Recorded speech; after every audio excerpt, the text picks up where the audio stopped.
All right, so we are live. Welcome, Carol Ann. This is our third episode of Biz Passion Voice. We're almost the actual thing now.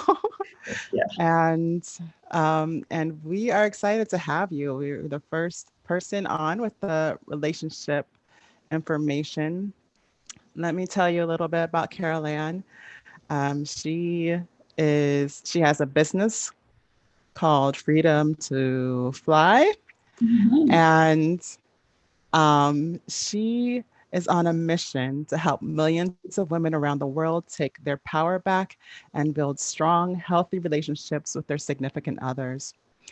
A certified conscious uncoupling coach and author, Carol Ann worked for the Ontario Human Rights Commission and the Harassment and Discrimination Office of the Ontario Public Service, where she helped thousands of people take their power back and regain careers with dignity.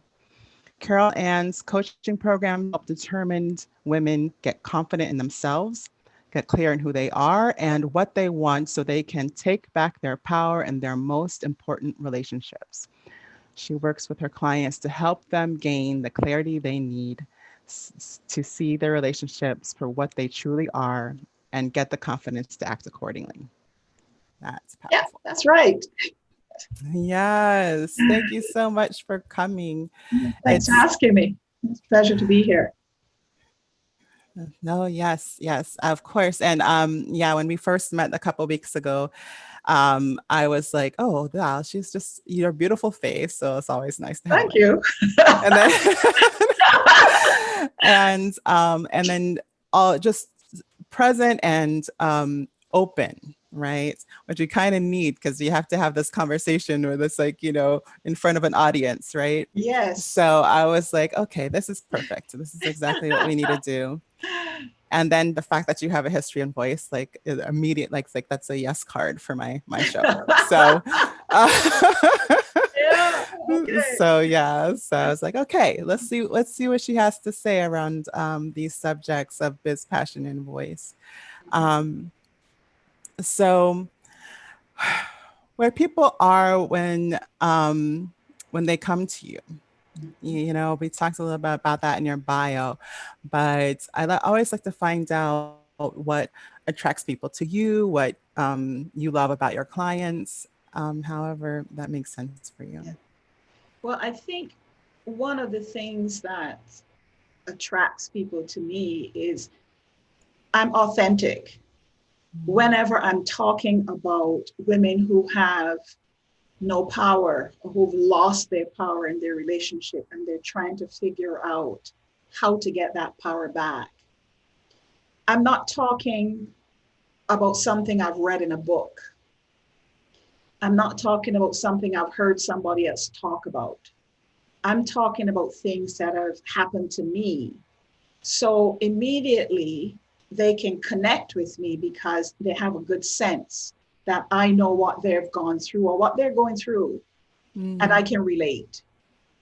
So I think that's, for me, that's something that's really important. And not just um, the relationship part also makes me be open and let people know exactly some of my examples. So it's more than just saying I've been there, because their question will be, well, how do I know that? And my thing is, okay, here's some examples of things that have happened to me. And it's because of those examples that I am where I am now, because I've used those examples to figure me out. And mm, that led to me writing a book. And I have information and I have tips and tools to help you, because those are the things that I use for myself to get me from being in an emotionally abusive relationships to where I am today, where I consider I'm thriving because I escaped. yeah, Yeah. yeah. You look pretty thrivey to me. I like to Yeah, think that I am. yeah, it's amazing because I often, when I meet certain people, I won't mention my relationship because I feel like for certain people, it can be a wound, right? Because of what Yes. they have or have not experienced. And when I met you, I remember not feeling that at all. Like I was just like, oh yeah, and I think probably talked about my husband all the time with you, because it's natural for me. But sometimes I'm sensitive to other Yeah. people and what they're experiencing. Yes.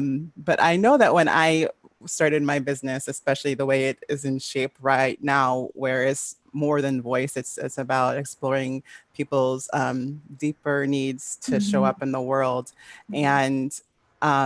And I know you've had an extensive career in other realms. So Mhm. when you came to this work, that was a very personal experience, Yep. Yes. right? Like, how is it different than just a normal career or even a normal business? I because of the personal one-on-one connection with people make it different. Every other job I've been in, and all of my work has been in public service. I was a Hmm. school teacher, I was a police officer, I worked in human rights, I worked in freedom of information and protection of privacy. Everything that I've done in my life has been working for the public to do things to help people. Hmm. Yeah. But this is Random very people. different. Yeah, Yeah. this is different in that it's a one-on-one and it's a vulnerable place. And I need to be really sensitive to how vulnerable people are, and make sure that people are, like the women are comfortable. Because if you're not comfortable, you, number one, you're not going to, first of all, come to me. And number two, you're not Hmm. going to get anything out of what I have to say, because we both have to be broken open. So Right. the one-on-one is, it's a sacred bond, and I have to create a safe container for women to open up. Because keep in mind, women who have lost their power are more often than not in emotionally abusive relationships. And Mm. it's not something we talk about, because it wasn't something I talked about. Not, none of my friends knew. Nobody knew. Nobody at work knew. Nobody knew, my family, nothing.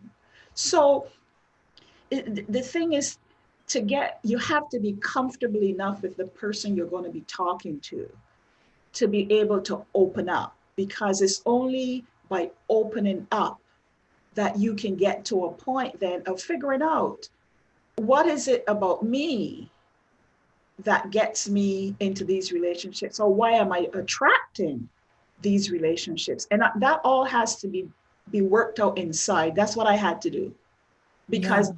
I was the common denominator in the relationships. So I couldn't point a finger and say, well, it's you, it's your problem, it's, you're the reason. I had to look at me. And that's what I want my clients to do. You have to take some responsibility, even if it's only 2% of the relationship. You have to own that 2%, and be comfortable in realizing that I need to deal with that 2%. Yeah. Yeah. Yeah. I mean, um, I feel like it's a vulnerable when you're asking your clients to be vulnerable, it requires a vulnerability of yourself, which you said, Mm, you yeah, know, you have to really share with them and right. that you have equal experiences. I've always wondered because I know in professional realms it's not okay to be personal. Yeah. Um, so I'm like, I've always wondered about that. Like, how can somebody truly feel open and available if you're not um, equally sharing, you Yeah. know? Yes. You have to, because, Yeah. and it's a matter too of gaining people's trust. And Yeah. you're not going to gain somebody's trust if you have a wall between the two of you. And Right. that wall would be there if I'm just being theoretical. It's like a Right. professor Right. in university or a professor in school. You're talking about things that you have read in a book. If you've Mm, never gone out into the world and actually did the job, you don't have anything ready right. to bring, because all your knowledge is from theory. Yes. But this is Yes. a situation where trust is so important, because relationships Well, are I, uncomfortable for a lot of yeah. people. Yeah. Well, and I'm wondering because especially for somebody who's had that history, like, isn't it particularly difficult? Does it do, what work did you do on yourself so that you felt comfortable enough to be able to share these things with other people and want to do that daily? Like, um, I'm just curious. Yeah. Well, what I had, once I realized that the life I was living was not the life that I envisioned that I wanted to live, I started to do some inner work. And Mm, that began, thank goodness for Google, because I started type, because it's the thing is, we don't know what to call it. We don't yeah. know what the name is. We just know that we're in a relationship where there is tremendous bad behavior, but we don't know what to label that. And human beings like labels. Yes. So, so the thing is that I just started typing in name words into Google, and gradually got connected with people in the personal development field. People like Mm, Marcy Shimoff, Mary Morrissey, and Bob Proctor, Lisa Nichols, and started to read their stuff. And then by getting familiar with them, more and more information started, they led me yeah. to different Yeah. people. And that's when I started to realize, oh, I have a name for what I've been feeling and what I've been experiencing. So Yeah. because part of anything that you're trying to deal with, you have to acknowledge Mm-hmm. first. Mm-hmm. And once I acknowledged it, then it was easier for me to learn, what is this about? And how can I not continue that pattern? Mm-hmm. So it was the constant learning, and also in the process realizing I had to talk about it. I never Mm, talked about it. And that's a yeah. key thing. You have to talk about it. This, we're too embarrassed. Those of us who have been in emotionally abusive relationships, we're too embarrassed, because the thing about it is, it's it doesn't matter what your social standing is. It happens to everybody. Right. You could be the CEO in a company, you could be the cleaner in the same company. They have the same experiences. Doesn't matter. Doesn't matter if you're young or old, rich or poor, black or white, doesn't matter. So, and usually people are well educated. So let's say you're the Yeah. CEO of a company. How do you explain this to someone? Because you've got lots of power at work. But then you leave and you go home, and it's a whole different ballgame, because behind closed doors, you're a different person. You take off the mask that you wear outside, where you're joking and you're a fun-loving person. You've got lots of responsibilities. You've got a great work environment, but home, it's a different thing. So it's a matter then of learning that this is nothing to be ashamed of.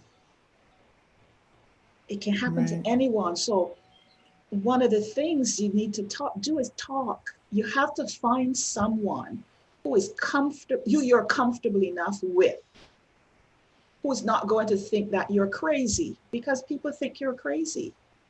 Because you can't tell, Well, they can't see anything. It's not like physical abuse where they'll see a bruise, or right. you don't see it. And that's the Right. thing. That's the And thing. those that haven't experienced have no idea what it takes to even acknowledge it. First of all, Yeah. if they haven't experienced it, they don't know that, you just don't leave. right? They Right. like Right. so you don't get the sympathy even from for somebody who hasn't had that experience, and you often don't know who's had that experience Right. because nobody's talking about Nobody's it. talking. And and yeah, and I've had some friends, you know, I'm blessed to, you know, that they have shared with me some of the things that have gone on with them. And and it's scary because and Yeah. they're so competent in Yes. every other area of their life. Right. And um and and as a friend, even it's even though I would never, you know, think less of them for it, it makes it I don't have much tools to help them, you know. I can't do anything but be sympathetic and loving and want the best for them, you know. um Yeah. so yeah, so I think it's great to have somebody to really talk to who's willing to share themselves with Yeah. you. And the thing too to remember is it's not something that happens overnight. And that's what Mm, makes it so insidious. It's like the drip, drip, drip of water on a stone. It takes a long time before you start to see an indentation. And the mm, example I often will use is of a frog. You put a frog in a pot of boiling water, it's going to mm. jump out. Yeah. But you put that pot in the same, that frog in the same pot of water, you put it on a stove, you turn it on a very gentle light, a very low. Gradually, the water heats up, and eventually, the frog is immobilized. Mm. It's the same thing with emotional abuse. Nobody goes into a relationship expecting it to be emotionally abusive. Nobody Right. expects that. And by the time you realize that there's something not right here, you've lost your power, you're being totally controlled, and you freeze because you don't know Mm. what to do, how to get out of it. And you've spent a long time in the relationship. Usually you've invested a lot in the relationship. You've got a house, you've got kids, and you're saying to yourself, how can I leave this? How can I Mm. make it on my own? Lots of questions go through your head. So many women will just put up with it. Right. But that's not healthy. That's not how we are supposed to live our lives. And where kids are concerned, they know what's going on. They're not Right. stupid. We think they don't know. They know.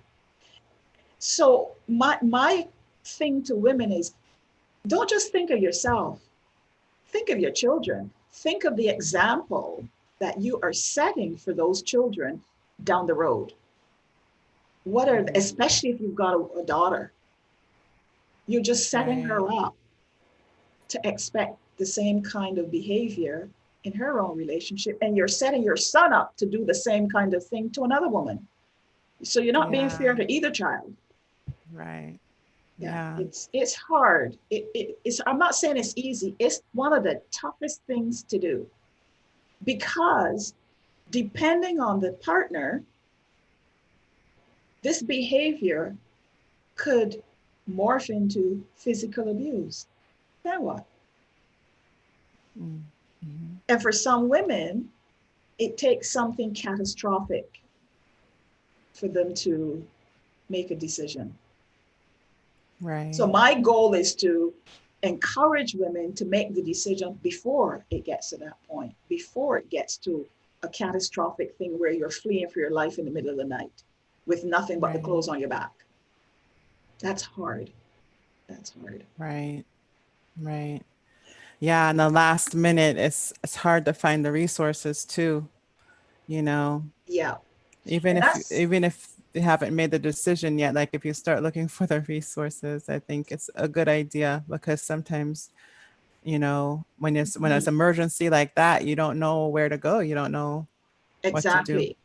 And that's one of the things I did in my book because I set it up for so that women could identify what the signs are because we ignore things that happen to us. And Mm-hmm. then once you've left, this is a 12-step program. And there's also a workbook. And I also give lots of safety tips in the book Mm. to prepare you if you have got children, how to deal with social media, all of that. So Oh, wow. for women, the thing is to you have to plan it to, but when I made the decision that I was leaving the last relationship, it took me 6 months. Those were the hardest 6 months of my life because I had Wow. to pretend that everything was okay. Everything was is normal. But meanwhile, I'm planning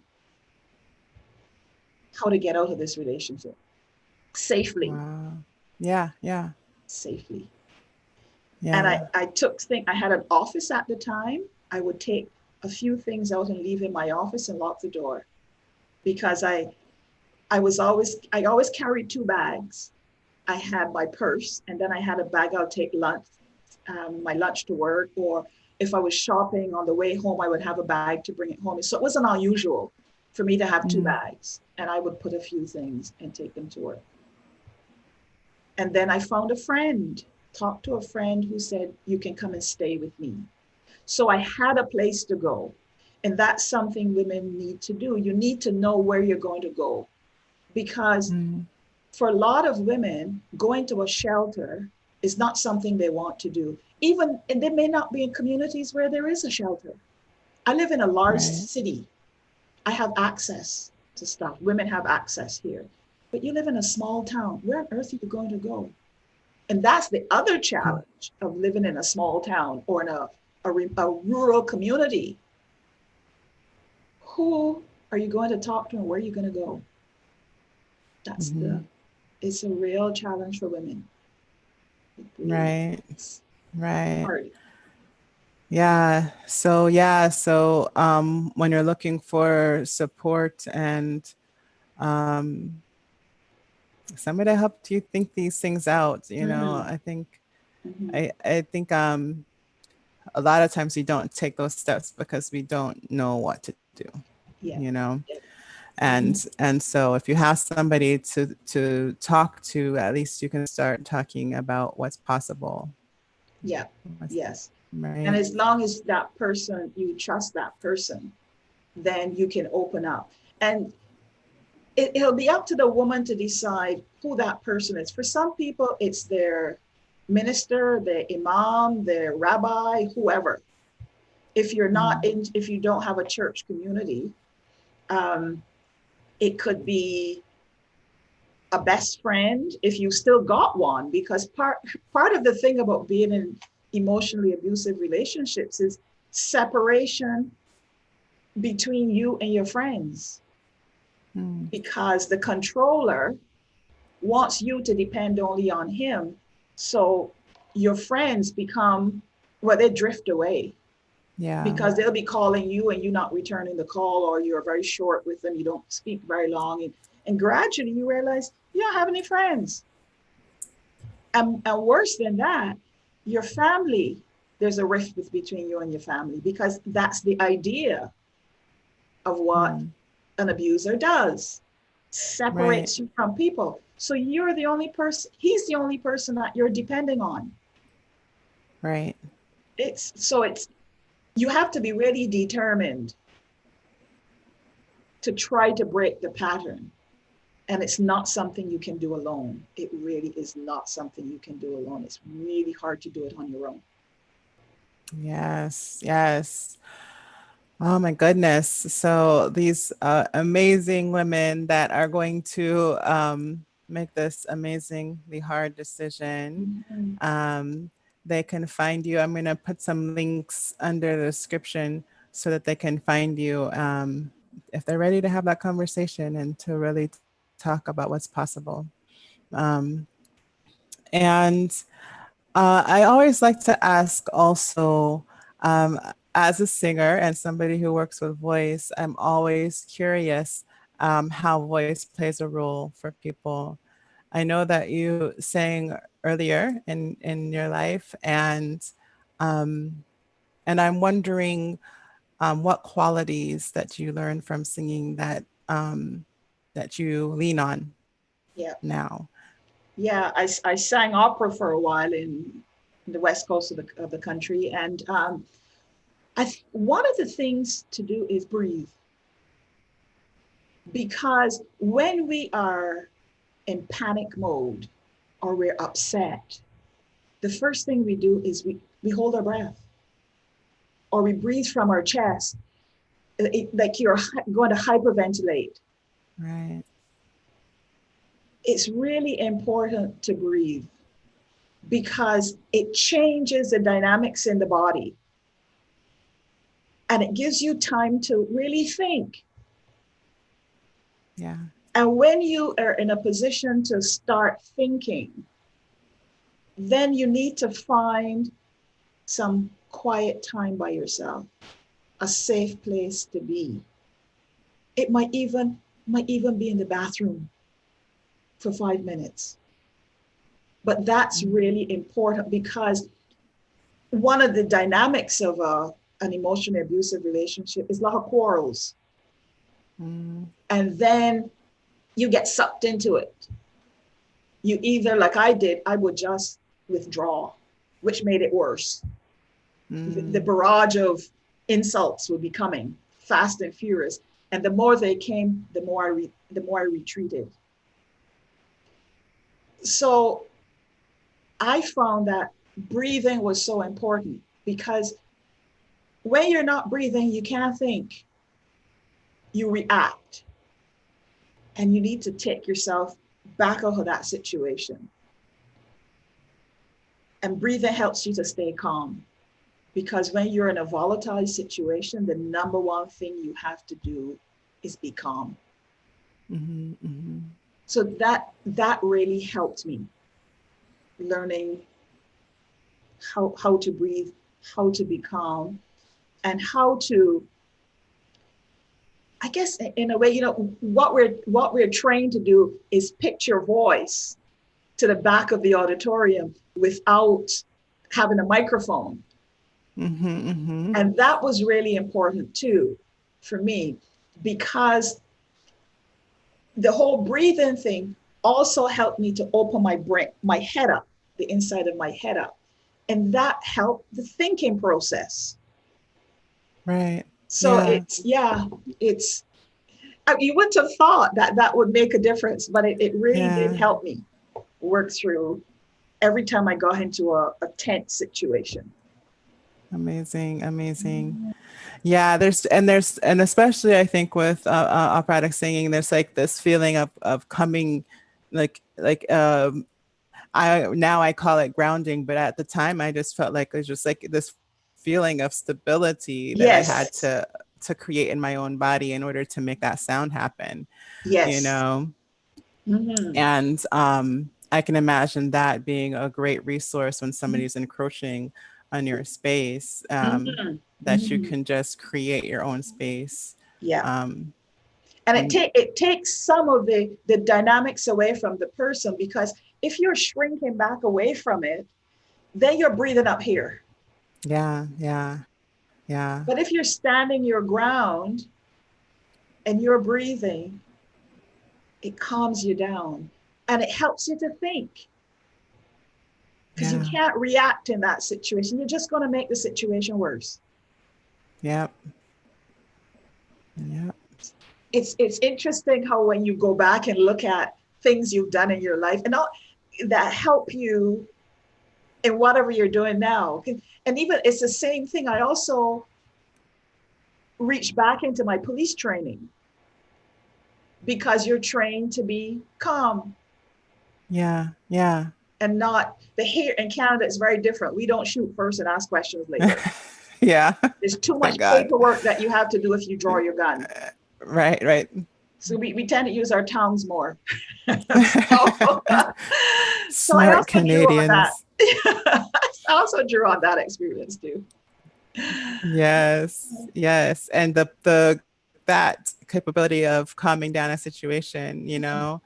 uh, I think about when I was learning to sing sometimes, and it was in my work environment. I was actually taking my singing experience to work because Mhm. I was on the phones with people, and Mhm. I was an admin for a surgery office, Mhm. and it was orthopedics. And so people would wait to the last possible second Mm. to call and be in their in pain, you know. And or it was actual emergency, or somebody would fall and broken a bone, Mhm. and they're not supposed to call the physician's office. They're supposed to call an ambulance or go to the hospital, but Mhm. often they would call because Mhm. they already had the doctor. Mhm. And it was something that I learned, that I could actually help people to calm down by Mhm. my breathing and my tone of voice, Mhm. and help them get focused, so I could help them as much as I could. Yes. Um, so yeah, so I think it's amazing the things that cross pollinate Yes. each other Yes. Yes. as you're working and doing and helping other people. Yeah. Yeah. Being calm. Amazing, amazing. Well, thank you so much, Carol Ann, for Wonderful. coming to my Biz Passion Voice interview. Guys, please check out the description box and click a couple links and see what she has for you. The program sounds amazing with the workbook and everything, so that you really have Yes. something to grab onto Yes. as you're making your way through these processes. Yes. And I Uh, do give a half an hour free coaching session if anyone is interested. We can. Right, right. The coaching session, which the link is also in the comment, will be in the comments. It's a Calendly link. So that's the one. You can just go right ahead and get started. Okay. Get Wonderful. started. Thank you. This has been a pleasure. Thank you so much. You're so welcome. Thank you. And I will see you around. I will. Okay. Take care. All right, guys. Bye. Thanks. Go ahead and subscribe to the channel and follow us on Facebook and at our group, Get Vocal. And we will be there actually doing a watch party of this exact interview. So if you have any questions, if you want any more information, you can jump on and just comment on the watch party live stream.